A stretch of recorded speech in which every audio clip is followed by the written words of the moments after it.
პროექტი იქნება თბილისის ცენტრალური პარკი. ყველა თაობის ადამიანისთვის პარკში იქნება შესაბამისი სივრცეები. აუცილებლად იქნება განთავსებული იაპონური ბაღი, საგანმანათლებლო ცენტრი, პანორამული პლატფორმა. ამ დაპირებიდან 5 წელი გავიდა. კახა კალაძემ საარჩევნო ვადა ისე დაასრულა, რომ ძველ იპოდრომზე პარკი ისევ არ არის. ხელოვნური ტბების, ფრანგული ბაღების, გამწვანებული მდელოების და საგანმანათლებლო სივრცეების ნაცვლად ახლა აქ მხოლოდ თხრილები და გახრიოკებული მიწის გროვებია. იპოდრომის პარკი როდის დასრულდება? ბატონ კახა, თქვენ საქმიანობაზე გეკითხებით, აი ნახეთ. საქართველოს ამასთან დაკავშირებით. გაშუქება არ გაკლიათ ბატონ კახა, რამდენი მედია გაშუქებთ პირდაპირ ეთერში ბატონ კახა. იპოდრომის პარკს, ერთი წუთით, იპოდრომის პარკი როდის დასრულდება? წინა კამპანიის დროს აანონსებდით ჯერ კიდევ ბატონ კახა. კითხვა ესმის, თუმცა პასუხის გაცემა არ უნდა. დღეს მიტოვებულ იპოდრომზე, სადაც სამუშაოებიც კი არ მიმდინარეობს, საგანგებო განცხადება. ძლიერი საქართველოს და გიორგი გახარიას პარტიის მერობის კანდიდატმა გააკეთა. ირაკლი კუპრაძე ამბობს, რომ კალაძე მერი მეორედ ცრუ დაპირებებით გახდა. მათ შორის ხალხი მოატყუა და არ გააკეთა პარკი, რომელიც დედაქალაქის ცენტრალურ სივრცედ თავად გამოაცხადა.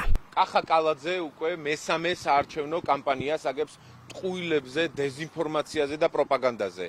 ეს ჩანაწერი, რომელიც 2020 წელს ეკუთვნის, არის კიდევ ერთი დაშტური, როგორ მოატყუა კახა კალაძემ კორუფციაში მრავალგზის ბრალდებულმა მატყუარა მერმა თბილისელები.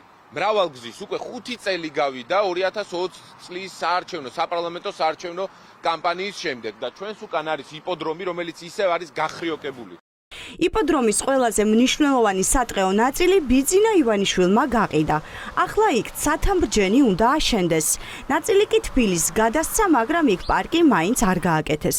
ხალხი, ვინც ადგილზე წლებია ცხოვრობს, იპოდრომის ყველაზე გამწვანებული ნაწილის გაყიდვას აპროტესტებს და ამბობს, რომ აქ მშენებლობა დაუშვებელია. ძალიან ცუდია ჩვენთვის კი არა, ზოგადად ყველასთვის. წინააღმდეგი ვიქნებით, იმიტომ რომ კატასტროფა ხდება ყველაფრისთვის. თქვენ ხო იცით, რომ ძალიან ცუდია ყველაფრისთვის. ბუნებისთვის, ხალხისთვის და ზოგადად გარემოსთვის და ყველაფერი დაბინძურებულია, ისედაც ამდენი მithumetes მაღალსართულიანი კორპუსები. ამ სცენარიებს ვინ გადაარჩენს მთავრობა?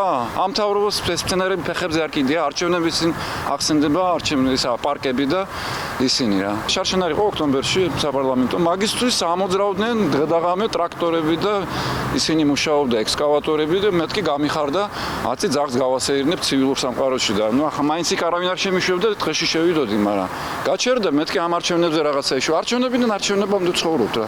იპოდრომის ტერიტორია, სადაც ცენტრალური პარკი უნდა ყოფილიყო, კალაძის შეუსრულებელ დაპირებებს შორის ერთ-ერთია.